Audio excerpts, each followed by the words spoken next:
দুদিন পিছত এনেকুৱা হ'ব দুমাহ পিছত আন্দোলনকাৰীসকলক মানুহে খুধিব যে তোমালোকে এসময়ত বিদেশীও ইমান আছে বুলি কৈছিলা and you push Assam 2 years back গতিকে এতিয়া পৰীক্ষা মই দি থকা নাই কাৰণ মই I am very much convinced যে CA জৰিয়তে অসমত নতুন মানুহ আহিব নোৱাৰে মই 100% convinced কোনোবাই ক'ব আহিব পাৰে কিন্তু প্ৰুফটো পৰ্টেলত হ'ব গুজৰাটত ইমান মানুহে এপ্লাই কৰি দিলে অসমতো এজনেও এপ্লাই কৰা নাই আৰু এপ্লাই কৰাৰ বহুত বেছি স্কোপো নাই কাৰণ যি মানুহ আছে এনআৰসিত অলৰেডি ৰিজেক্টেড অৰ একসেপ্টেড বুলি আছে মানুহৰ প্ৰবলেমটো অসমত এটাই আছে বায়োমেট্ৰিকটো খুলি দিয়ক ইমানেই তাৰ বাদে অসমত এটো কোনো ইস্যু নাই আজি মই হোজাই গৈছো কোনেওতো মোক এখনো গামোচা পিন্ধোৱা নাই যে CA এখন আপোনালোকে আনিলে বুলি কোনো ইয়াত এটো নাইয়ে বস্তুটো আৰু অসমৰ মানুহে যি নহক যে মানুহে বুজি পাইছে যে আমাৰ ইয়াত ইমান বিকাশ হৈ আছে গতিকে অসমখন আমি বেয়া কৰিব নালাগে কিবা যদি if at all there is any issue let them go to Supreme Court and Supreme Court will decide so people has listened to us I am grateful to the people of Assam that let us not be guided by emotion let us be guided by sound logic আৰু যদি বলে কালি ভবেশ কলিতা ডাঙৰীয়া এটা statement লৈছে যে 20 লাখ মানে আবেদন কৰিব ময়ে প্ৰটেষ্ট কৰিম যে কোনবাই আপোনালোকে কোট কৰিছে কিন্তু তেওঁ কোৱাই নাই কোনোবা পেপাৰ এটো এমাউন্ট এটা লিখি দিছে কিন্তু 20 লাখ হলে তো ময়ে প্ৰথম প্ৰতিবাদ কৰিম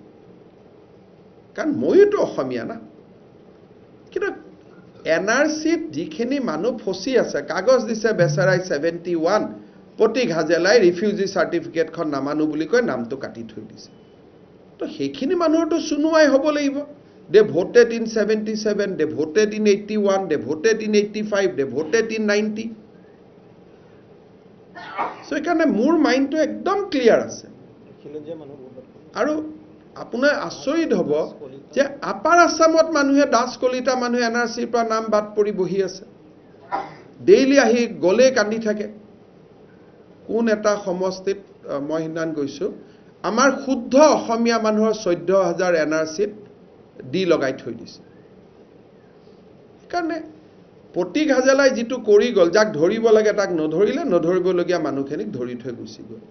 সো সেই মিস্টেক খিনিয়ে কাৰেক্ট হ'ব বাকি ইয়াত CA পৰা একো হ'বলগীয়া নাই কোনেও অসমত আবেদন নকৰে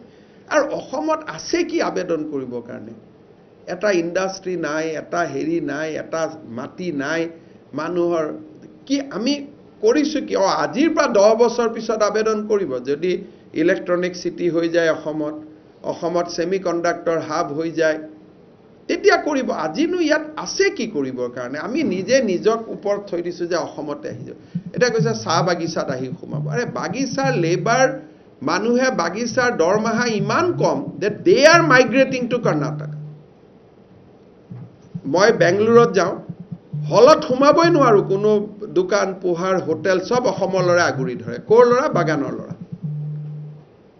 এটা যি বাগানত আমাৰ উপাৰ্জনে নাই সেই বাগানত কোনোবা আহিব নেকি এটা গলে গুজৰাটত যাব মুম্বাইত যাব কোনবা যদি আহে অসমত কিয় আহিব সো আমি অসমীয়া নিজে নিজে ভাবিলো যে আমাৰ ইয়াতে আহিব সো হেকানে মই ভাবো যে এইবাৰ খুব ভাল হল এইবাৰ মানুহে বুজি পাব যে আৰু আন্দোলন কৰিব নালাগে এইটো এটা মহা হেৰি আছিল হেকানে মইতো 5 জন শহীদৰ ঘৰত হিদনাখন যাম যেতিয়া পৰ্টেলৰ লাষ্ট ডেটটো কলি যায়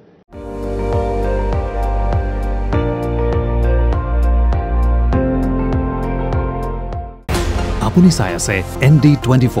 সৰ্বশ্ৰেষ্ঠ নহয় সৰ্বোত্তমৰ দৌৰ